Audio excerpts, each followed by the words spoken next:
Umaga sa ating lahat mga kapatid at mga kaibigan at sa lahat ng naka-aabot ng programang itong WHP o Walang Hanggang Pabalita Online Ministry. So, binabati din natin ang bumubuo sa Advent Biblical International Ministry at gayon din mga kapatid dyan sa pinaglingkuran nating church nitong nakaraang Sabat, ang Lagro Seventh-day Adventist Church diyan po sa Quezon City, no? So kanilang pinag-uusapan na ako ay kuning layman, ano, at maraming mga kapatiran ang humihiling na ang inyong pong lingkod ay maging layman diyan sa naturang iglesia na ating dinalaw nitong nakaraan, no? So yung inyong mga panalangin na may magbunga, no? At pag-uusapan naman po yan ng church board natin, no? Kung talagang mag-workout siya, ano, kasi meron ng isang elder ang nagpahayag, ano. At nakakatuwa, no, na may isang elder doon na nais ibabad ang mga kapatid sa doktrina. No, kasi may mga nababautismuhan ay ilang araw lang, linggo lang ang lumipas ay nawawala na, no? Bakit? Kasi nagkakaroon ng pagsubok sa pananampalataya at pagkatapos hindi naman babad sa 28 fundamental beliefs. Kaya naman kapag dinatna na problema, parang butil na nahulog doon sa batuhan nung dumaan ang problema, sila'y tinangay, no? So, ganito ang sitwasyon sa ating church, no? So, kailangan nga daw nila ng layman, ano? So, sabi nga ng mga kapatid, no? Lalo na nung isa nating kapatid, no, na pupunta ng London, nagpa-pre-request pa yung ating kapatid, no, na kailangan pagbalik niya ako pa rin ang lema ng Lagro. Ayan So, tuparin ninyo ang kahilingan ng mga kapatiran diyan, no? Bagaman wala tayong pastoral yata diyan sa church, ay magagawan naman ng paraan, mga kapatid, sa tulong at habag ng Panginoon, ipanalangin natin yung sama-sama tayo dyan, ano? So, ang ating pong pag-uusapan, gaya po ng aking binanggit, no, mayroon tayo kasing mga nararanasang pagsubok. Yung pagsisimula pa lang ng araw na ito, ng linggong ito kahapon po ang unang araw hindi ngayon. Ano, bagaman sinabi ni Brother Edwell na ngayon ang unang araw ng pasukan ng mga empleyado, linggo po ang unang araw. Ano, ngayon po ay ikalawa, no? So, ngayong araw na ito ay magsisimula na naman tayo sa pagharap sa sanlibutan ito. No, at maraming mga problema kaya madalas may naririnig tayong mga balita ng mga kabataan na nagpapatiwakal dahil nai-stress, no? Yan, yung depression, anxiety, no, hindi biro ang mga yan. So, itong mga bagay na ito, mga kapatid, itong ating lipunan ngayon kung saan tayo ay nakatutok ngayon sa technology ay walang masyadong nakikipag-usap sa mga kaibigan pagdating sa problema. No, lagi na lang pagka may problema, maglalaro ng online games, no, o kaya manonood ng YouTube, o di naman kaya ay doon na lang sa chat nakikipag-usap sa mga kaibigan, no, at mga kamag-anak. Hindi ko nga alam kung nakakausap pa pati yung mga kamag-anak kasi baka nakakaaway pa natin, no? Pero sa kabila ng lahat ng yan, meron pa rin tayong insurance o meron pa rin tayong tatakbuhan, no, kapag ka tayo ay may problema. Ang sabi ni Apostol Santiago, sabi niya dito, no, 1:10, no? Pinagpala ang taong nananatiling tapat sa kabila ng mga pagsubok, sapagkat matapos niyang malampasan ang mga pagsubok na iyon, tatanggap siya ng gantimpala ng buhay na ipinangako ng Panginoon sa mga umiibig sa Kanya. Minsan ay hindi natin kayang i-absorb yung mga problema sa buhay, no? O ano mang problema yan, yung sakit, no? Pagkakautang, di naman kaya may katalo tayo sa trabaho, sa church, or sa kapitbahay na lang, ano? O kaya family problem, no? Maraming uri ng mga problema. At ano pa mang mga problemang yan, no? Ay lagi nating iniisip. Ito ba yung parang araw-araw nating routine ang isipin ng problema. Minsan kaya, yung problema kaya mag-isip sa atin. Ano, gusto niyo ho ba yun? Minsan kasi, ang nagiging focus, isipin yung problema, pero yung solusyon hindi. Kaya tayo nai-stress kasi ang iniisip natin, problema. Yung solusyon hindi. May pagka ba tayo, halimbawa, bumabangon sa umaga. Minsan, ang iniisip natin, paano kaya? Yun ang unang tanong eh. Paano kaya? Paano kaya yung ganito? Paano na naman yung ganito? So, yung tanong lagi, parang walang confidence. Ano? Yung ating iniisip agad sa umaga, masama na. Kaya tama yung sinasabi ng Biblia sa Henesis 6:5. Ang pawang iniisip ng tao, parati na lang masama. Isipin po ninyo, instead na isipin yung solusyon, araw-araw na nakukonsume dahil sa problema. Hindi ko kaya dapat baguhin natin yung mindset. Baguhin naman natin. Ano ang gagawin natin? Pagbungad sa umaga, let's pray.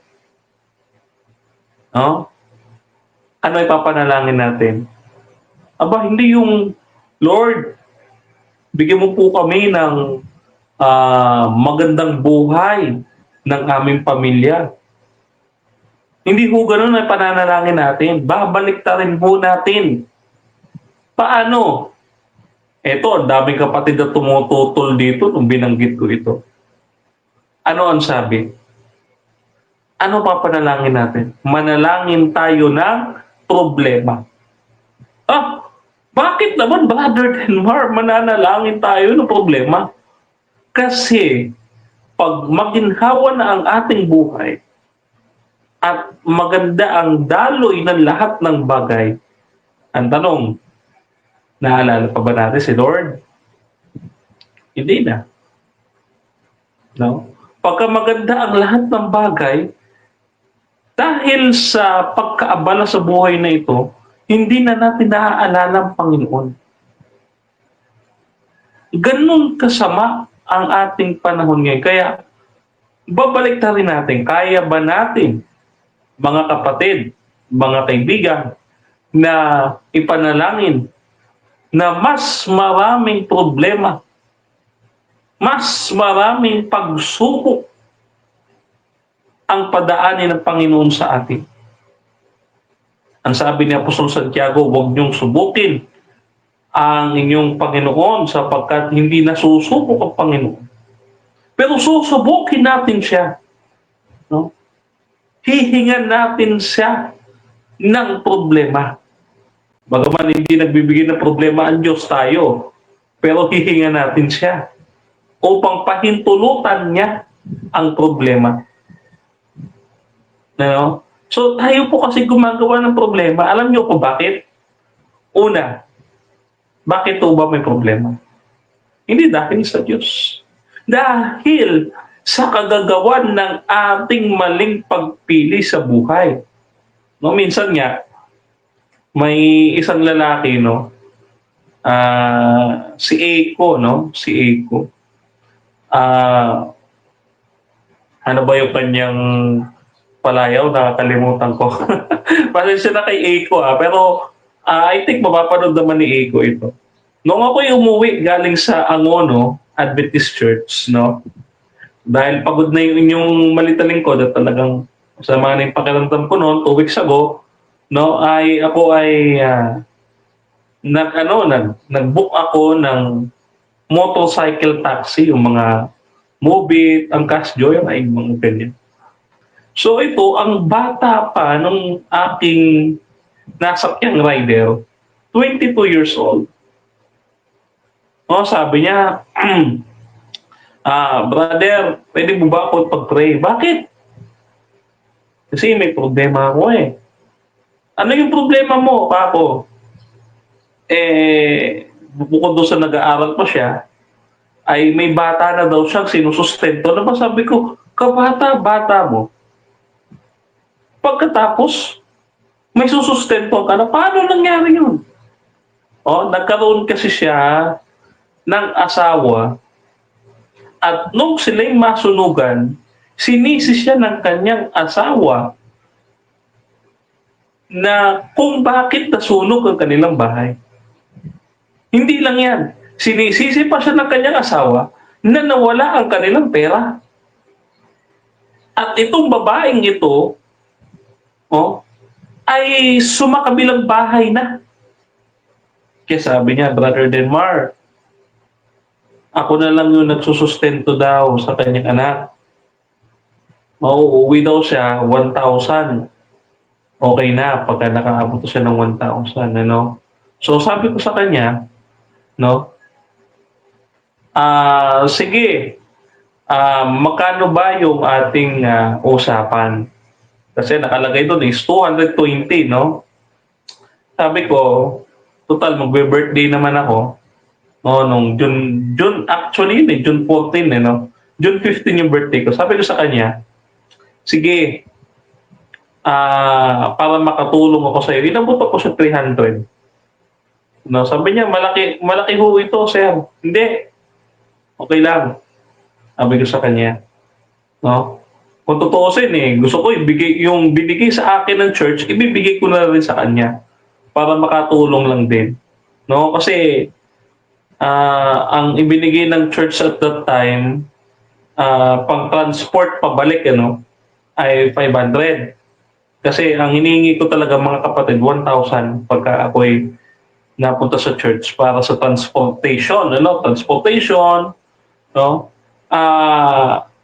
Ito naman ay malapit lang. No? So, ito ay hindi ako nag-hesitate na ibigay sa kanya 300.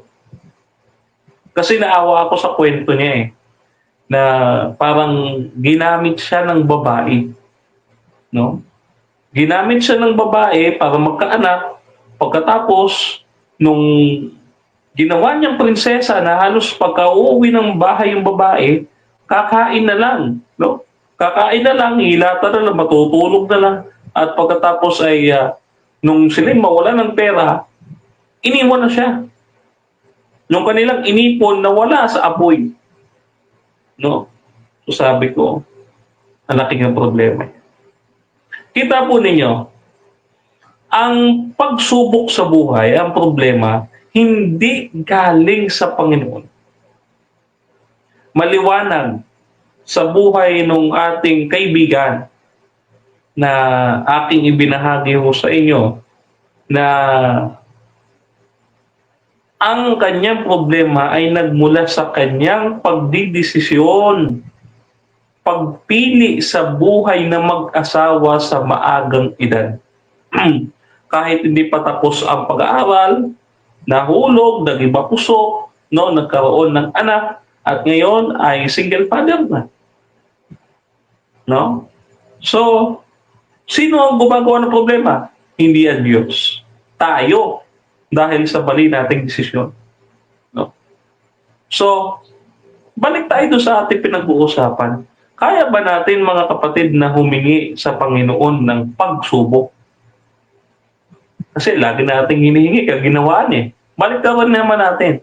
Humingi naman tayo ng pagsubok. Sabihin natin, Lord, bigyan mo ako ng pagsubok, maraming pagsubok, para marami akong panahon na makalapit sa'yo. Kasi pag masarap ang buhay, no, hindi ka lalapit. Wala tayong panahon para lumapit sa Diyos pag maganda ang daloy ng buhay. Eh kung humingi kaya tayo ng problematic na buhay. Kaya ang Diyos, hindi ginawang perpekto lahat ng bagay. Kasi kung ginawang perpekto at maganda lahat ng ginawa ng Diyos, wala na tayong hihingin pa. Hindi na tayo lalapit sa Kanya, no? So, ano ang solusyon sa pagsubok? Kaya nga title natin eh, ang pagsubok sa pananampalataya. Ang pananampalataya, ito'y pagtitiwala sa bagay na hindi mo nakikita. Hindi tayo nakatuon dito sa bagay, dito sa sandaigdigan na ito, kundi nakatuon tayo sa mga bagay na nandoon sa langit. Kasi hindi tayo taga dito. We are alien. No? Hindi po yung parang ET no? Na alien. Alien tayo kasi hindi tayo taga dito. Ang ating tunay na tahanan sa langit, kapiling ang Panginoon. No? At sabi pa ng ibang mga Kristiyano tulad ng Saksi ni Jehovah, dito daw sa lupa. Okay, bahala sila kung saan, basta kapiling ang Panginoon, dito man sa lupa o doon man sa langit, basta kapiling ang Panginoon. No? So yun naman po ang mahalaga, no? Na hindi naman dapat pagtalunan kung saan. Kasi pagdating sa langit, pag nagbakasyon tayo sa langit, pababa din naman. Ano? At ito ay magiging bagong mundo. So walang problema. Ngayon, ito yung mga bagay na ating dapat tignan. Kasi sa buhay na ito, talagang maghihirap tayo. Huwag nating asahang masarap ang buhay.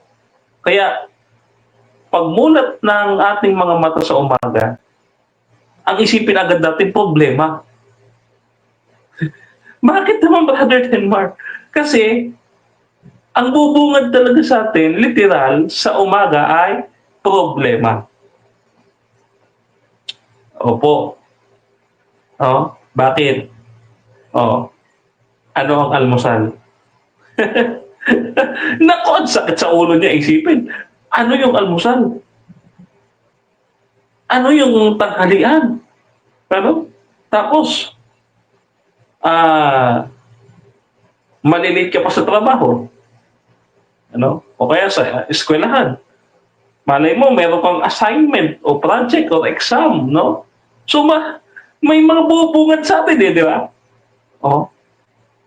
So, katulad ko, ngayong umaga, bumangon ako. Ano ang aking problema? Ang aking problema, no, ay ang aking problema ay nilalamig ako. Akala ko nilalagdat ulit ako, pero hindi naman pala. No? Salamat sa Panginoon. So, meron ka agad problema. Halimbawa, pagbangon mo sa umaga, ano ba ang problema? Ang problema ay yung iniisip mo agad na ano kaya ang gagawin niya yung umaga. Ano? So, hindi mo alam kung ano una mong hihipuin, ano? Hipuin mo, Bible. Mag-pray tayo. Di ba? So, ayan ang pananampalataya, no, mga kapatid. So, bakit ba tinetest ng Panginoon ang ating pananampalataya? Una, pinahintulutan ng Panginoon ang mga bagay na ito upang mas lalo tayong umunlad. So, hindi dahil nais tayong pagpanghinaan ng loob. Ang pagsubok ay pagpalo sa atin kasi baka may ginagawa na tayong mali, no? Ang ating Panginoon ay isang mapagmahal na Ama. Pinapalo niya yung mga iniibig niyang anak. Ganyan ho ang Panginoon. Minsan, ang mga magulang, tulad ng ating Panginoon, namamalo pagka tayo'y may mali. No? Para tayo'y may bago at magsisi. Yun po ang dahilan nun. Ano pa? Ikalawa, para malaman po ano ang magiging reaksyon natin sa tukso. No? At pangatlo, nais ng Panginoon na mas mapalapit tayo sa Kanya. Yan. So, nais ng Panginoon, na talagang tayo'y makapiling. Tayo yung panay ang layo. So, pagka tayo may problema, lalo tayong lumalayo sa Kanya. Bakit? Sisisihin mo pa ang Panginoon. Sasabihin mo, Lord, bakit nagkakaganito ako? Bakit may problema ako? Nasisisi pa yung Panginoon, So, hindi ho dapat ganoon ang reaksyon ng isang tunay na mananampalataya. Ang isang tunay na Kristiyano na nagtitiwala sa Panginoon, ang kanyang reaksyon ay Lord, salamat sa pagsubok. Sapagkat ito na naman, lalapit na naman ako sa iyo, may panahon tayong dalawa na makapag-usap. Pagpapasalamat natin yun kasi ito yung panahon kung kailan dudulog tayo, lalapit tayo, mas lalapit tayo sa Panginoon. Hindi kapag masarap lang ang buhay at saka tayo lalapit na, Lord, thank you po sa mga biyaya. Kundi pagka tayo may problema, lalapit din tayo sa Panginoon. So, ang pangako ng Panginoon, tutulungan niya tayo kung tayo'y lalapit sa Kanya. Isaiah chapter 41 verse 9. Number 2, ang pagsubok ay hindi para durugin tayo, kundi ito ay para tumatag tayo. Unang Pedro 5, talatang 10. Kapag isinagawa natin ang pananampalataya, mas pinalalaki ng Diyos ang ating pananampalataya. Lucas 16, talatang 10. So, ano ba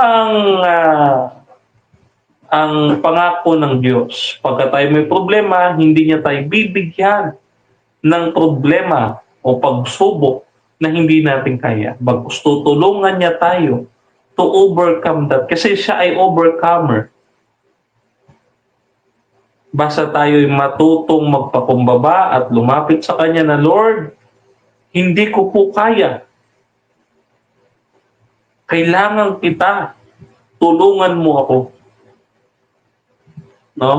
Ang tao kasi ngayon, lumalapit na lang kay Lord pag may kailangan. Totoo naman. Pero, pagka masarap ang buhay at may problema rin, dapat tumapit din tayo sa Panginoon. Pray at all times. Pray without ceasing. Walang pagtigil. Walang pinipiling panahon ang pananalangin, mga kapatid. So, ano ang ating konklusyon sa ating pinag-uusapan? So, maraming nakasulat sa Biblia na naghihikayat sa pagtingin at paghanap sa Panginoon. Hanapin natin siya araw-araw at manampalataya tayo sa Kanyang magagawa. Sabi sa unang Kronika, unang Kronika 16, talatang 11, lumapit tayo sa ating Panginoon upang tayo'y humingi ng tulong sa tuwinay, parangalan siya at sambahin. Kaya may kanta, mga kapatid. Ang sabi, lumapit sa Kanya. Kanta yan ni Sister Jeremy Saligo, Lumapit sa Kanya, ibigay ang iyong buong puso at kaluluwa. Kasi ang Panginoon, hindi lang siya Panginoon, Diyos at tagapagligtas, kundi siya din ay hari ng ating buhay. Kailangan, mga kapatid, para dumating ang paghahari sa atin ng Panginoon, ay sumuko tayo at ibigay natin ang ating sarili na, Lord, ikaw po ang mag-drive sa buhay ko. Gamitin mo po ang aking buhay at gawing ilaw sa sanglibutan. Mga kapatid, so mayroon kasing purpose ang ating buhay. Hindi yung pag may problema tayo, akala natin wala na tayong halaga. Meron. Tatanungin lang natin yung lumikha sa atin. Yung may-ari ng ating buhay. May purpose kasi.